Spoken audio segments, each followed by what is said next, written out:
Bien-aimés dans le Seigneur, nous vous saluons tous au nom de notre Seigneur, l'incomparable Jésus-Christ. Merci à tous les frères et les sœurs du GEC, une fois de plus, comme nous avons dit dernièrement, que nous sommes en train de donner un enseignement sur la divinité de Jésus. Donc aujourd'hui, c'est notre deuxième week-end sur le même enseignement.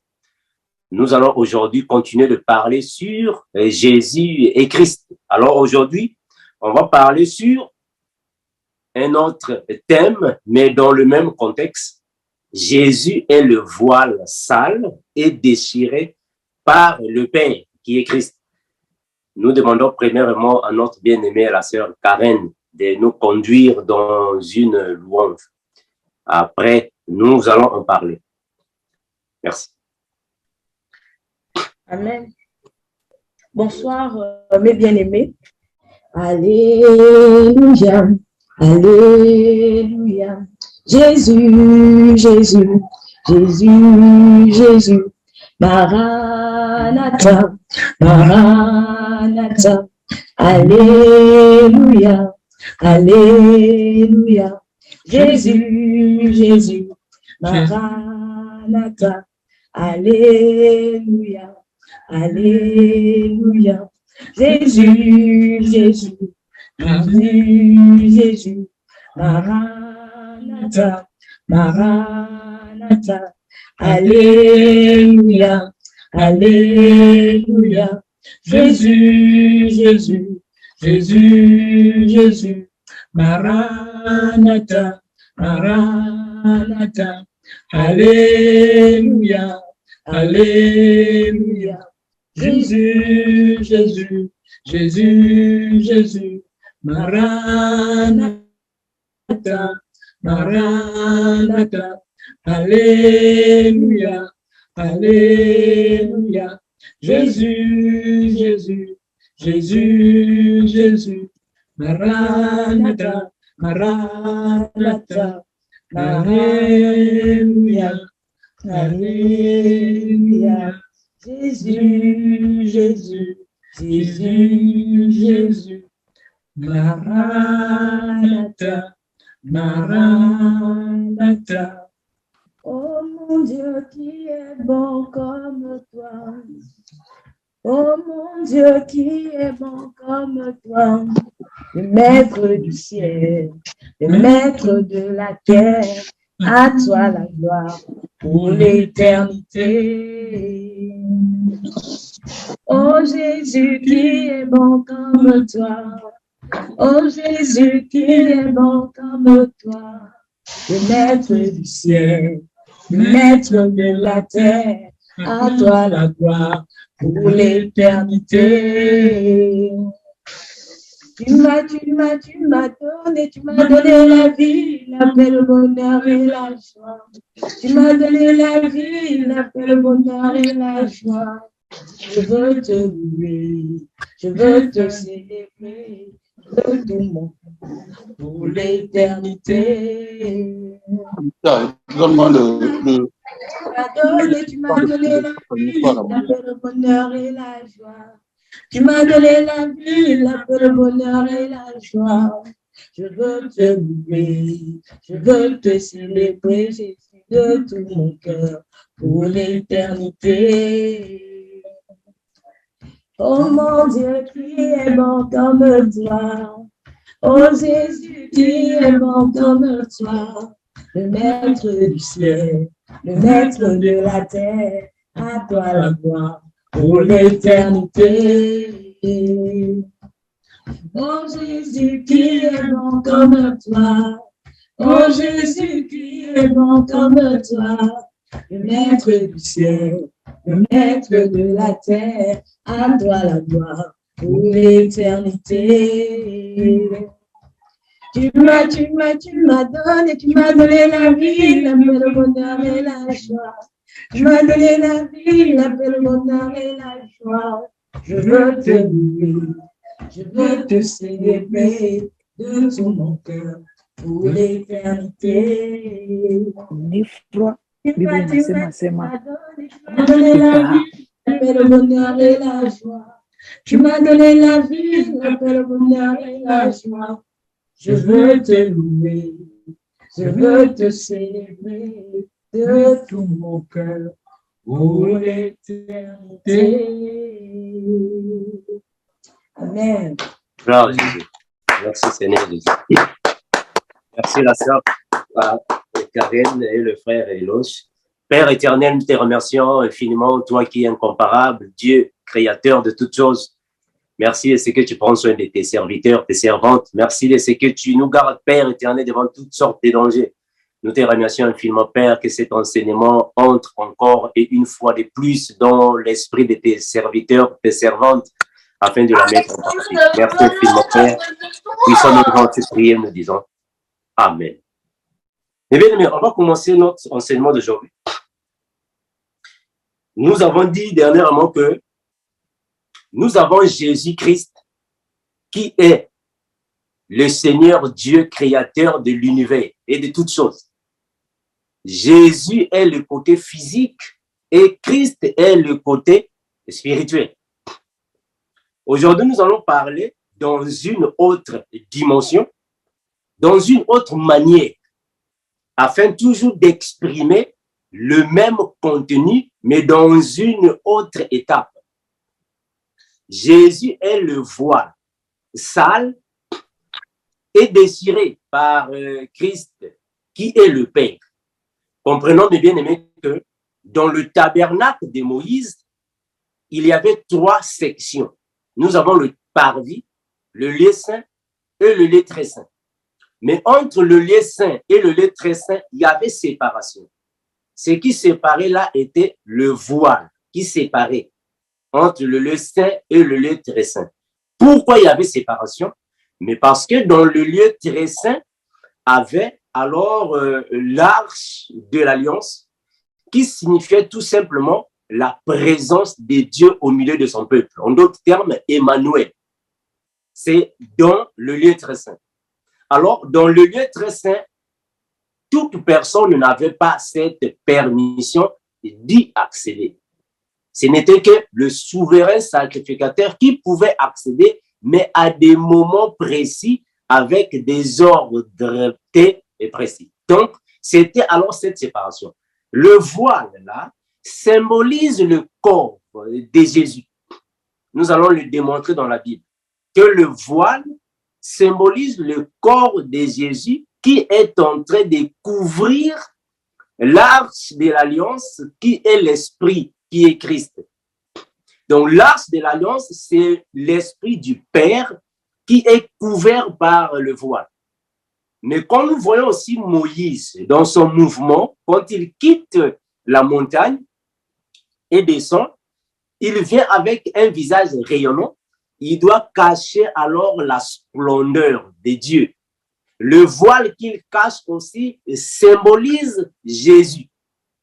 Quand Christ est dans le lieu très saint, il était en colère parce que le corps est devenu péché. Le corps est devenu sale. Alors, qu'est-ce qu'il va faire? Il ne peut pas rester là, il va sortir. Mais puisqu'il n'y avait pas une ouverture où sortir, qu'est-ce qu'il fait?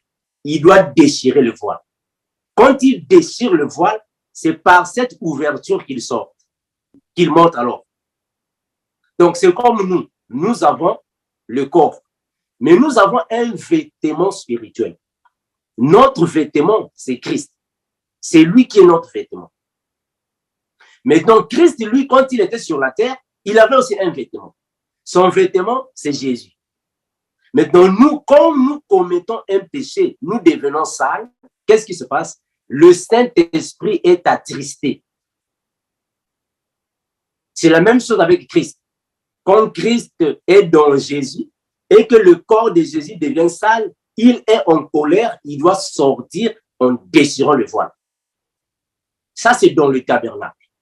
Mais donc, avec Moïse, le mouvement de Moïse, quand Moïse monte sur la montagne, c'est le symbole du ciel.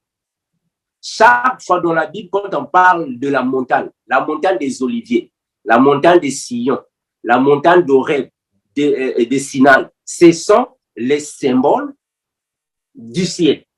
Moïse, quand il monte sur le ciel, sur la montagne, il est sur le ciel. Quand il va descendre, alors il vient avec la gloire. Puisque le peuple ne peut pas voir cette gloire de peur qu'il ait alors un pacte dans leur esprit afin de ne pas mourir, il doit couvrir cette splendeur. C'est la même chose que Christ a fait. Alors, nous allons maintenant dans la Bible pour lire ce qui est biblique. Nous sommes dans Hébreux chapitre 1. Le frère Landry va nous aider avec la lecture biblique. Hébreux 1.1. Hébreux chapitre 1, le verset 1. Hébreux chapitre 1, verset 1. Après avoir autrefois, à plusieurs reprises et de plusieurs manières, parlé à nos pères par les prophètes, Dieu, dans ces derniers temps, nous a parlé par le Fils, qu'il a établi héritier de toutes choses, par lequel il a aussi créé le monde. Gloire à Jésus. Donc, ici, le frère Paul est en train de dire aux Hébreux que Dieu a autrefois parlé à nos ancêtres. Ici, les ancêtres, ce sont les prophètes, à maintes reprises et de plusieurs manières. Ah, ça vraiment, ça doit nous étiqueter. À maintes reprises et à plusieurs manières. C'est la même chose qu'il a dit aussi au prophète Job, que Dieu parle tantôt d'une manière et tantôt d'une autre. C'est la même chose avec la vie de Jésus. La vie de Jésus, on peut l'expliquer d'une manière ou d'une autre. La vie de Jésus-Christ, on peut l'expliquer d'une manière à une autre. Donc, Jésus, c'est lui qui couvre toute la parole. De Genèse chapitre 1 à Apocalypse chapitre 22, la Bible ne parle que de Jésus, mais de plusieurs manières et de plusieurs reprises. Est-ce que nous voyons ça? Donc, ici, nous allons alors décortiquer que Jésus, c'est lui qui était le voile, qui était propre au début, mais qui est devenu sale. Puisque le voile est devenu sale, il fallait que Christ le déchire afin de sortir, parce que Christ ne peut pas rester dans un corps sale. Nous sommes dans Ecclésiaste 1.9, mon frère. Ecclésiaste 1.9. Ecclésiaste 1.9.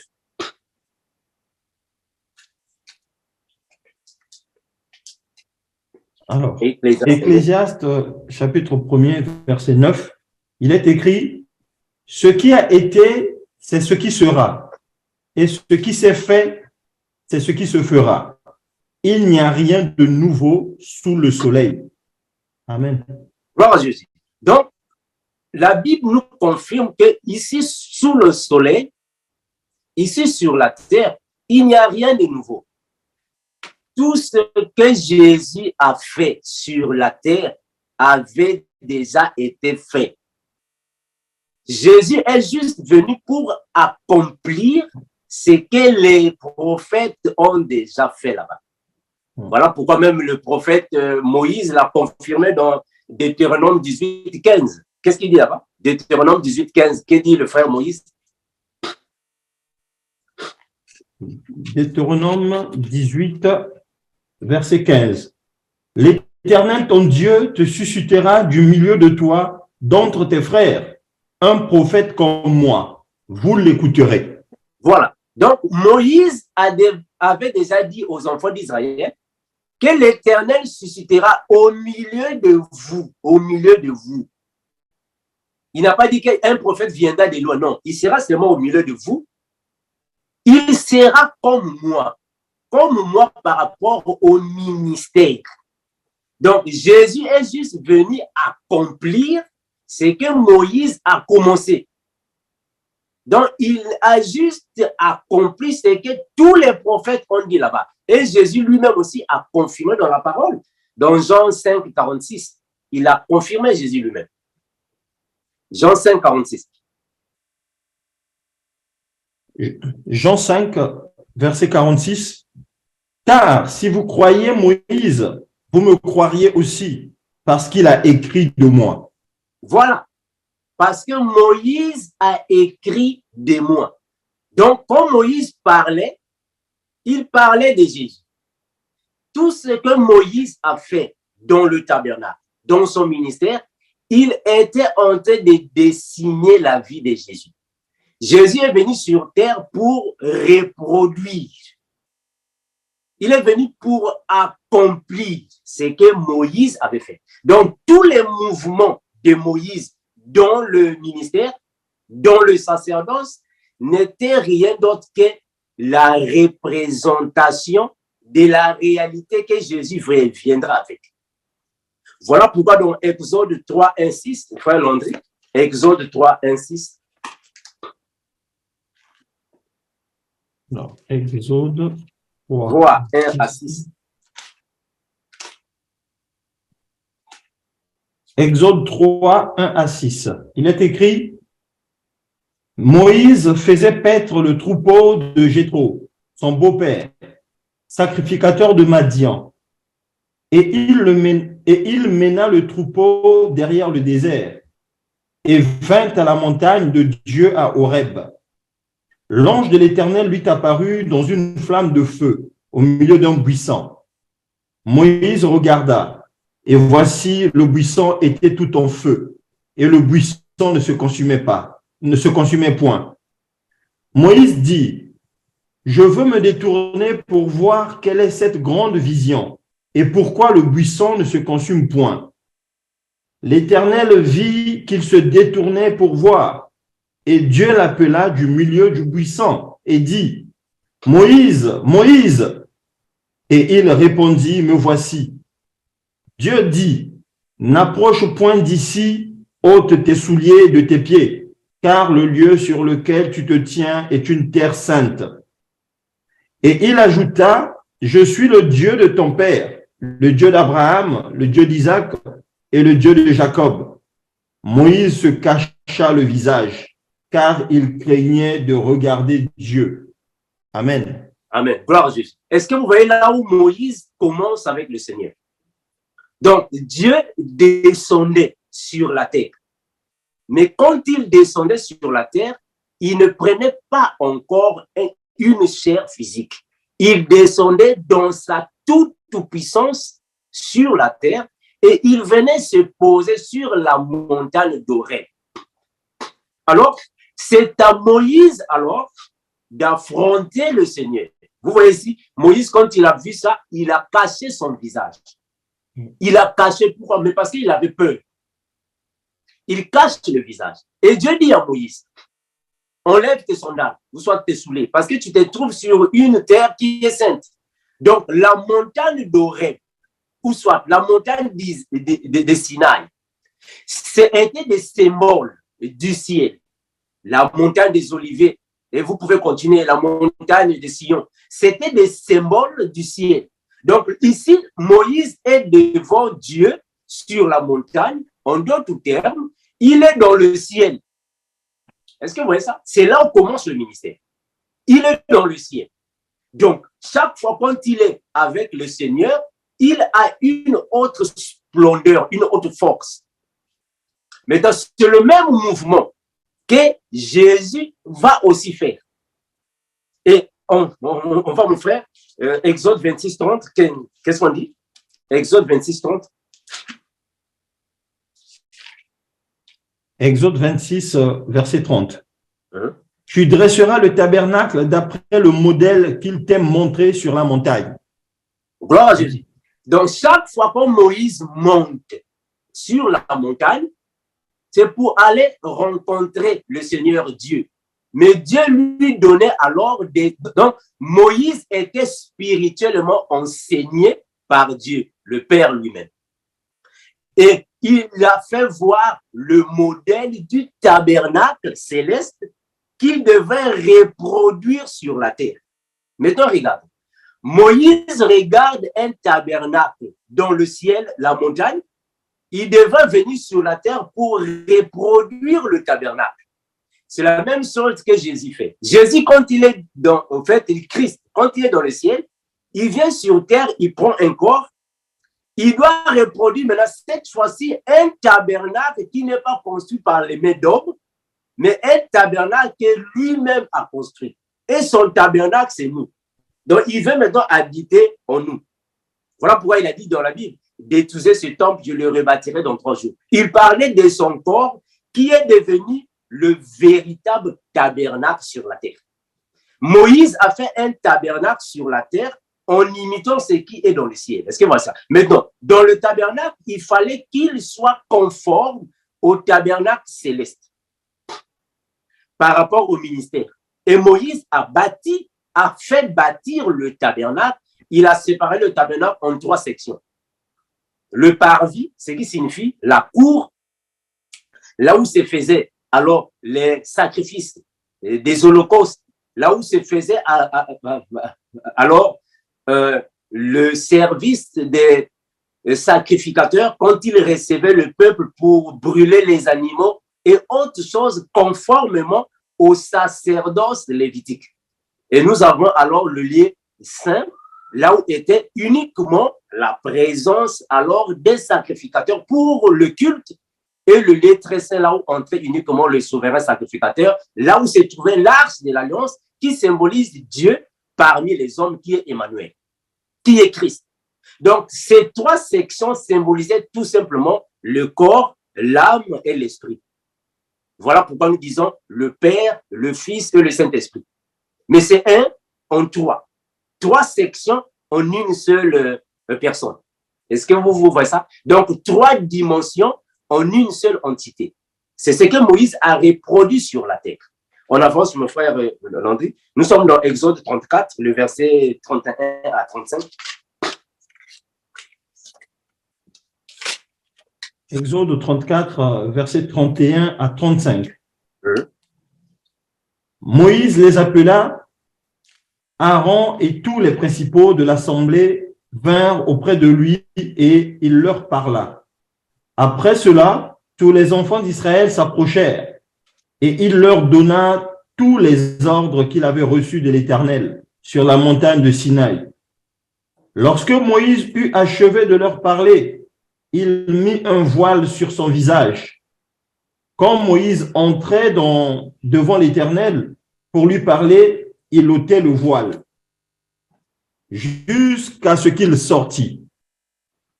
Et quand il sortait, il disait aux enfants d'Israël ce qui lui avait été ordonné.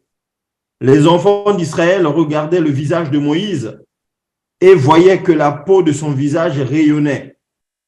Et Moïse remettait le voile sur son visage jusqu'à ce qu'il entrât pour parler avec l'Éternel. Amen. Est-ce que vous voyez ce que Moïse fait? Donc, quand Moïse monte sur la montagne pour parler avec le Seigneur, il enlève le voile. Il ne peut pas mettre de voile, il enlève. Mais quand il parle avec les enfants d'Israël, il en met le voile. C'est le même mouvement que Jésus fait. Jésus-Christ fait. Quand Christ vient ici dans le monde, il doit mettre le voile. Pourquoi? Mais parce que son visage rayonne. Son visage a plus de pouvoir, de puissance. Personne ne peut alors l'affronter. Il faut mettre un voile pour éviter qu'il y ait alors des enfants d'Israël qui vont mourir par peur de cette grandeur, la splendeur. Mais quand il repart sur la montagne, il enlève le voile. Donc, Christ, quand il vient dans le monde, il doit mettre le voile. Il doit mettre une chemise, un habit qui est Jésus. Mais en rentrant, il enlève parce qu'il n'en a pas besoin pour rentrer. C'est la même chose, le même mouvement avec Moïse. Maintenant, regardons mes bien. Nous allons maintenant voir le tabernacle de Moïse afin que nous puissions alors confirmer que le voile qui séparait le lieu saint et le lieu très saint, le voile là n'était rien d'autre que le vêtement de Christ. En d'autres termes aussi, le voile que Christ a mis sur le visage pour éviter le contact avec les humains. Est-ce que vous voyez ça? Voilà pourquoi avec l'arche de l'Alliance, ce n'était pas n'importe qui pouvait tenir l'arche parce que l'arche ne pouvait pas être en contact avec les humains qui ne sont pas consacrés pour le tabernacle. Est-ce que nous voyons ça? Maintenant, nous sommes dans Hébreux 9. Hébreux chapitre 9. Hébreux 9, on va prendre le verset 1 à 5, frère Landry. Hébreux 9, verset 1 à 5, il est écrit: La première alliance avait aussi des ordonnances relatives au culte et le sanctuaire terrestre. Un tabernacle fut en effet construit. Dans la partie antérieure, appelée le lieu saint, était le chandelier, la table et les pains de proposition. Derrière le second voile se trouvait la partie du tabernacle appelée le Saint des Saints, renfermant l'autel d'or pour les parfums et l'arche de l'alliance, entièrement recouverte d'or. Il y avait dans l'arche un vase d'or contenant la manne, la verge d'Aaron qui avait fleuri et les tables de l'alliance. Au-dessus de l'arche étaient les chérubins de la gloire, couvrant de leur ombre le propitiatoire. Ce n'est pas le moment de parler en détail là-dessus. Amen. Amen. Donc, le frère Paul nous a juste donné alors quelques aperçus sur le tabernacle de Moïse. Mais il a donné des éléments qui peuvent alors nous aider de décortiquer ce qui se passe là-bas. Donc, l'arche de l'alliance, c'est la présence de Christ. L'arche de l'alliance symbolise dans le tabernacle la présence de Dieu, le Père. Mais il y a un voile qui sépare le lieu très saint et le lieu saint. Alors, nous voulons parler du voile. Le voile là sépare les deux lieux. Le voile marque alors la protection de l'arche. En d'autres termes, l'arche était cachée derrière le voile. Comme nous disons, Christ était caché dans Jésus. La splendeur de Dieu était cachée dans le voile. Mais c'est quand il se met en colère qu'il va alors enlever le voile. Quand il enlève le voile, c'est pour manifester sa colère. On va avancer, frère. Nous sommes dans Hébreux 10, premier. Hébreux toujours le verset 10 et on prend le premier verset. Hébreux 10, verset 1er.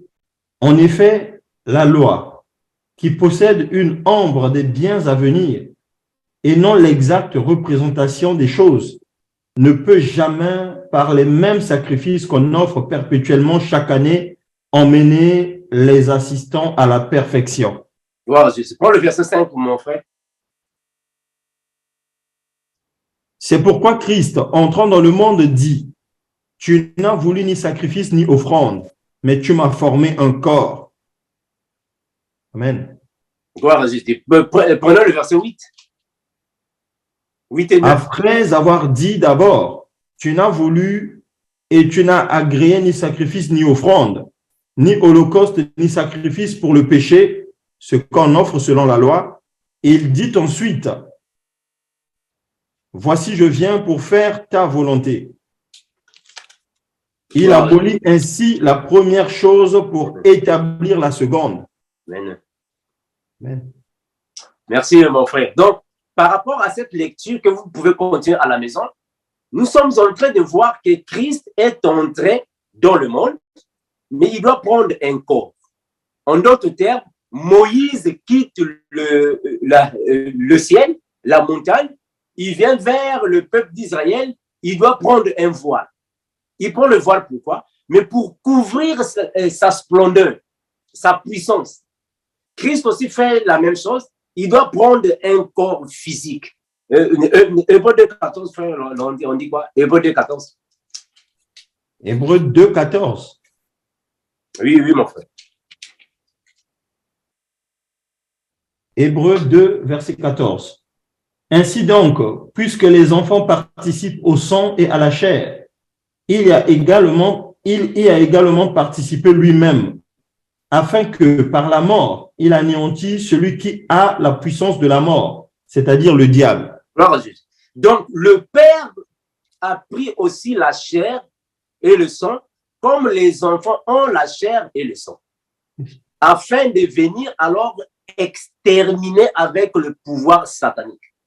Il doit venir en chair pour affronter le système ténébreux, le monde des ténèbres.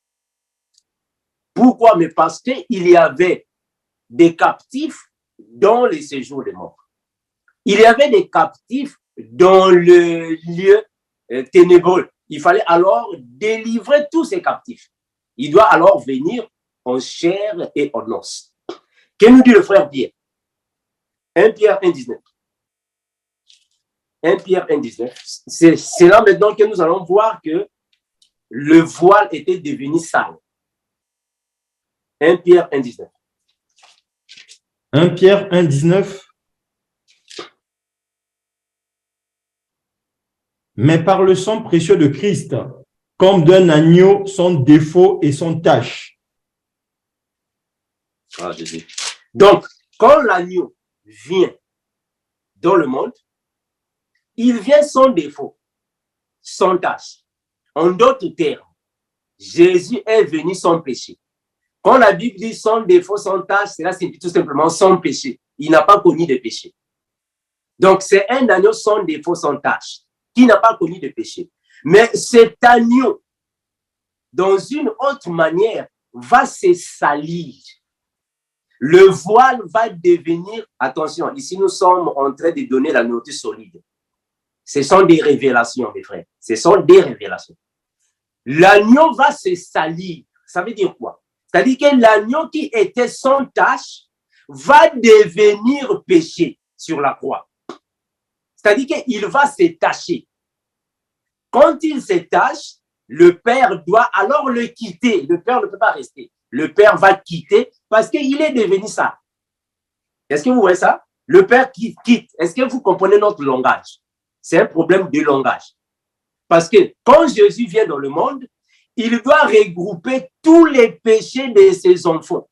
Mais en regroupant les péchés de ses enfants, il se fait lui-même péché. Donc, il s'est porté garant d'absorber tous nos péchés. Est-ce que vous voyez ça? Donc, Jésus a absorbé nos péchés et il est devenu péché à notre place. D'où il est devenu sale. C'est un langage. Il est devenu sale. Mais comme l'esprit ne peut pas rester là où il y a la saleté, l'esprit doit quitter. L'esprit doit sortir. Mais il va sortir par où s'il n'y a pas d'ouverture? Est-ce que vous voyez ça, mes bien-aimés? C'est comme si vous êtes dans une maison, non? Vous êtes dans une maison. Et que dans cette maison, il y a de l'incendie.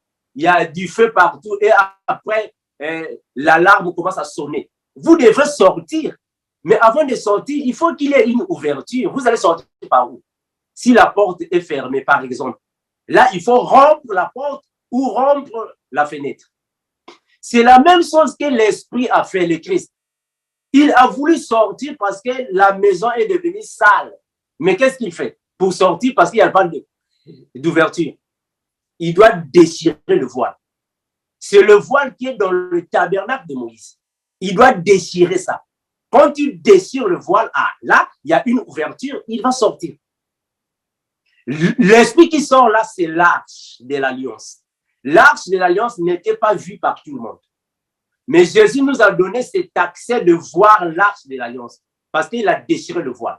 Quand il déchire le voile, il marque aussi la séparation entre l'ancienne alliance et la nouvelle alliance. Voilà pourquoi il dit que tout est accompli parce qu'il déchire les deux alliances.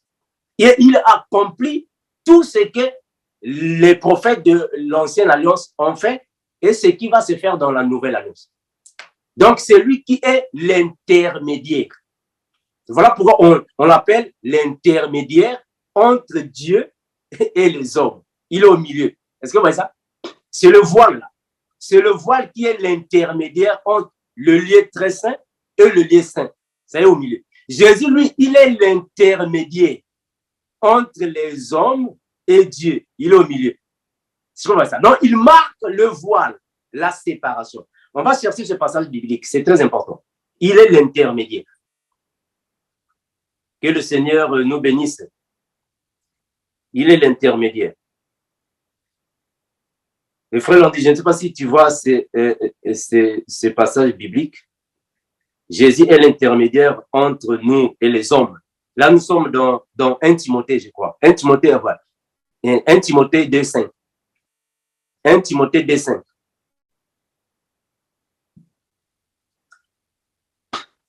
1 Timothée 2,5. 1 Timothée 2,5. Car il y a un seul Dieu et aussi un seul médiateur entre Dieu et les hommes, Jésus-Christ homme. Est-ce que vous voyez ça? Est-ce que vous voyez ce que dit le frère Paul? Donc, il y a un seul Dieu et aussi un seul médiateur. Entre Dieu et les hommes, on a bien dit Jésus-Christ homme. Homme. C'est-à-dire que quand Christ a pris le corps, c'est lui qui symbolise la présence de Dieu sur la terre, c'est-à-dire Emmanuel, l'arche de l'alliance sur la terre. Voilà pourquoi on dit Jésus-Christ homme. Parce qu'ici, il est encore dans l'état physique. C'est lui qui symbolise le voile, qui marque la médiation entre Dieu et les hommes. En d'autres termes, entre l'ancienne alliance et la nouvelle alliance. Entre le lieu saint et le lieu très saint, c'est lui qui est le médiateur. Donc, ici, c'est Dieu. Alors, le voile est devenu sale. Il fallait maintenant le déchirer. On ne voulait, mon frère, nous sommes dans 1 Pierre 3, 18. 1 Pierre 3, 18. 1 Pierre 3, verset 18. Oui, mon frère. Christ aussi a souffert une fois pour les péchés, lui juste pour des injustes, afin de nous emmener à Dieu, ayant été mis à mort quant à la chair, mais ayant été rendu vivant quant à l'esprit. Est-ce que vous voyez ça?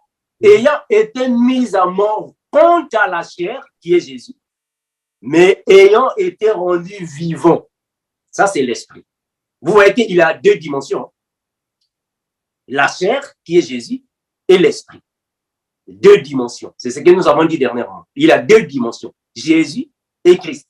Donc, c'est Jésus qui avait été mis à mort parce que c'est le côté faible. Soit Dieu dans la faiblesse, mais le côté spirituel est toujours vivifiant. Mais c'est le côté de la faiblesse qui est devenu sale, qui est devenu péché. 2 Corinthiens 5, 21, mon frère. 2 Corinthiens 5, 21. 2 Corinthiens 5, 21. Celui qui n'a point connu le péché, il l'a fait devenir péché pour nous, afin que nous devenions en lui justice de Dieu. Est-ce que vous voyez ça, mes frères? Celui qui n'a point connu le péché. Donc, quand Jésus vient dans le monde, il est un agneau sans tache, sans défaut. En d'autres termes, un agneau qui n'a pas de péché. Mais à cause de ses enfants, il a accepté de recevoir tous nos péchés. Il les a absorbés en lui. Après, il s'est manifesté comme étant sale. Attention, quand je dis ici que l'agneau est devenu sale, cela n'est pas un terme physique. Devenir sale spirituellement parlant signifie commettre un péché. Quand tu commets un péché, tu deviens sale. C'est-à-dire que tu as des péchés en toi. Voilà pourquoi Jésus sur la croix, l'esprit était sorti parce qu'il n'était plus pur. Il est devenu sale. Là, c'est le frère Zacharie qui nous en parle un peu en plus. Nous sommes dans Zacharie. Zacharie chapitre 3. Mes frères, nous sommes en train de dire des choses qui sont spirituelles. Donc, comprenons cela avec le langage spirituel. C'est un langage spirituel. Zacharie chapitre 3. Commençons au verset 1er, mon frère. Zacharie 3, à partir du premier verset. Oui, mon frère. Il me fit voir Josué, le souverain sacrificateur, debout devant l'ange de l'Éternel, et Satan qui se tenait à sa droite pour l'accuser. L'Éternel dit à Satan, que l'Éternel te réprime, Satan, que l'Éternel te réprime, lui qui a choisi Jérusalem. N'est-ce pas là un tison arraché du feu? Or, Josué était couvert de vêtements sales et il se tenait debout devant l'ange.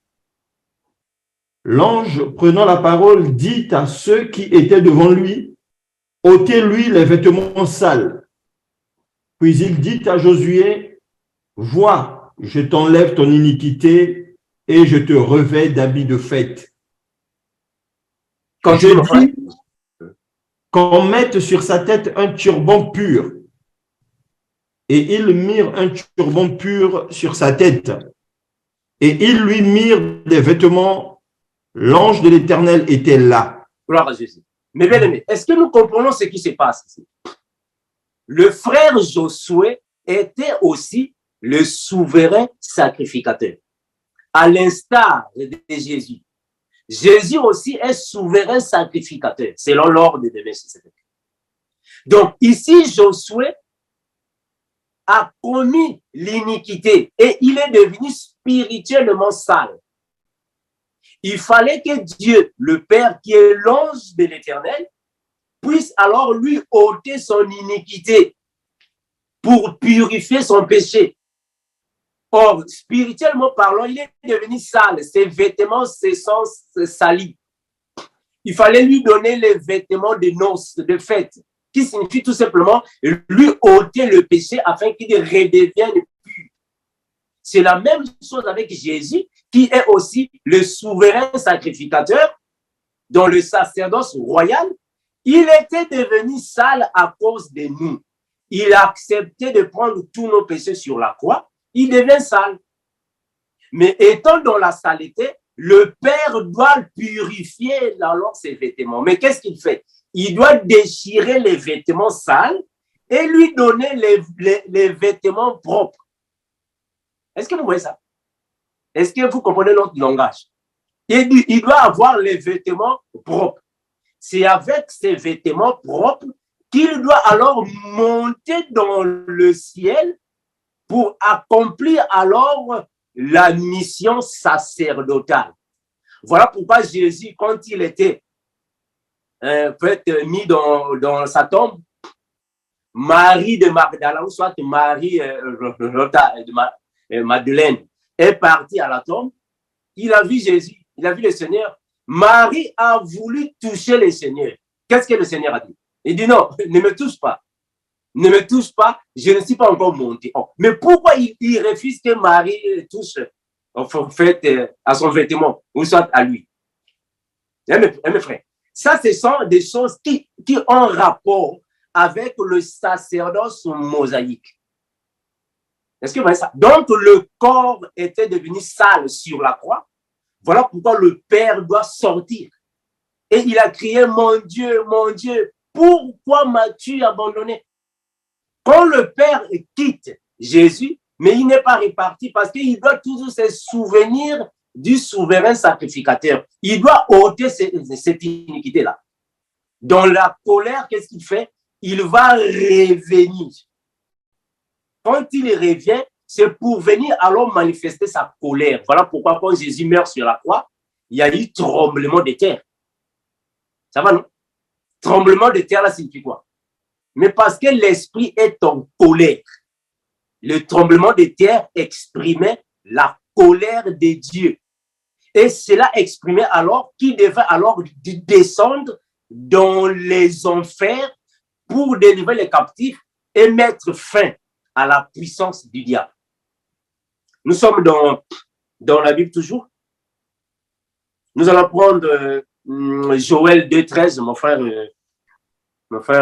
Landry. Joël 2,13, qui nous dit la parole? Joël 2,13. Joël 2, verset 13. Déchirez vos cœurs et non vos vêtements, et revenez à l'Éternel, votre Dieu, car il est compatissant et miséricordieux, lent à la colère et riche en bonté. Et il se répand des mots qu'il envoie. Alléluia. Amen. Est-ce que vous voyez ça, mes frères? Dans la culture juive, ils déchiraient les vêtements pour marquer, ou soit exprimer leur mécontentement, ou soit pour marquer une certaine tristesse. pour marquer une certaine repentance. Est-ce que vous voyez ça? C'est le même mouvement que l'Esprit a fait. Il a déchiré le voile pour exprimer sa colère, pour exprimer qu'il n'était vraiment pas d'accord de la manière dont le corps a pris tous les péchés et l'iniquité est entrée dans le tabernacle. Il fallait ôter alors cette iniquité-là. Est-ce que vous voyez ça? Voilà pourquoi nous sommes dans Romains 13, 14. Romains 13, 14, qu'est-ce dit là-bas le frère Paul? Romains 13, verset 14. Mais revêtez-vous du Seigneur Jésus-Christ et n'ayez pas soin de la chair pour en satisfaire les convoitises. Gloire à Jésus. Donc, nous les chrétiens, nous avons un habit spirituel. Notre habit spirituel, c'est Christ. C'est un habit spirituel, c'est Christ. Donc, quand tu commets un péché, tu es en train de salir la vie. C'est spirituel. Tu es en train de salir ton habit. Donc, si tu es un frère ou une sœur, mais tu vis encore dans le péché, sache que ton habit est sale. Il faut revenir à Dieu afin que tu puisses te repentir et que l'habit soit ôté afin d'avoir alors une robe blanche, un habit de fête. C'est la même chose avec Jésus. Sur la croix, il est devenu sale parce que l'habit avait été consommé par le péché. Et Christ sort. Donc, Christ aussi avait un habit qui est Jésus. Donc, Jésus était le voile de Christ. Et c'est le voile qui couvrait la splendeur de Christ. Le voile marquait alors la séparation entre l'esprit et la chair. C'est comme nous. Nous avons un corps. Le corps ici est en train de marquer la séparation entre le monde et l'esprit pour qu'il ne soit pas en contact. Voilà pourquoi la Bible nous confirme cela dans Hébreux 8.8. Qu'est-ce dit Hébreux 8.8? Hébreux 8, verset 8. Car c'est avec l'expression d'un blâme que le Seigneur dit à Israël, « Voici les jours viennent, dit le Seigneur, où je ferai avec la maison d'Israël et la maison de Juda une alliance nouvelle. Non comme l'alliance que je traitais avec leur père, le jour où je les saisis par la main pour les faire sortir du pays d'Égypte, car ils n'ont pas persévéré dans mon alliance. Amen. Et moi aussi, je ne me suis pas soucié d'eux, dit le Seigneur. » Gloire à Jésus. Est-ce que vous voyez ça? C'est par l'expression d'un blâme. C'est-à-dire qu'il n'est pas d'accord, il n'est pas content. Il est dans la colère. Il est dans la colère quand il dit qu'alors il y aura une alliance, une nouvelle alliance. Parce que vous n'avez pas été fidèle à l'alliance que je vous ai donnée. Alors, je viendrai alors déchirer cette alliance. Expression d'un blâme. C'est-à-dire qu'il n'était pas dans la joie. Il était en colère. Alors, pour manifester cette colère, il doit déchirer cet habit qui était sale, qui était devenu sale. Prenons Matthieu. Matthieu 26, mon frère. Matthieu 26. Matthieu 26, 65 à 66. Matthieu 26, verset 65 à 66. Alors, le souverain sacrificateur déchira ses vêtements, disant, « Il a blasphémé. Qu'avons-nous encore besoin de témoins? Voici, vous venez d'entendre son blasphème. Que vous en semble? » Ils répondirent, « Il mérite la mort. » Ici, il parle alors contre Jésus. Il parle contre Jésus par rapport aux propos de Jésus. Le souverain sacrificateur, ici dans ma version, on dit, alors le grand prêtre déchira ses vêtements et dit, il a fait insulter Dieu. Nous n'avons plus besoin de témoins. Vous venez d'entendre cette insulte faite à Dieu. Il doit déchirer alors ses vêtements pour exprimer sa colère. C'est la même chose que Dieu a fait. Est-ce que nous voyons ça? C'est la même chose que Dieu fait. Prenons Éphésiens 4, 8 et 10, mon frère. Qu'est-ce que nous dit là-bas le frère Paul? Éphésiens 4, 8 à 10. Éphésiens 4, 8 à 10. Il est écrit, c'est pourquoi il est dit, étant monté en haut, il a emmené des captifs et il a fait des dons aux hommes. Or, que signifie il est monté, sinon qu'il est aussi descendu dans les régions inférieures de la terre? Celui qui est descendu, c'est le même qui est monté au-dessus de tous les cieux afin de remplir toutes choses. Je continue, mon frère? Amen, mon frère, merci. Est-ce que nous voyons ça, mes bien-aimés? Donc, celui qui est monté, c'est le même qui est descendu. Celui qui est descendu, c'est le même qui est monté. Il n'y a pas de différence. La différence ici va seulement se trouver à partir des dimensions. Et parce que le corps ne peut pas monter. Quand il monte, là, il est dans la dimension de Christ. Moïse est en train de monter sur la montagne. Est-ce que vous voyez ça? Quand Moïse est en train de monter sur la montagne, il enlève le voile. Parce que là, il monte dans une autre dimension. Il doit enlever le voile parce qu'il monte. Mais quand il va descendre, il va mettre le voile. Mais il n'y a pas de différence, c'est la même personne.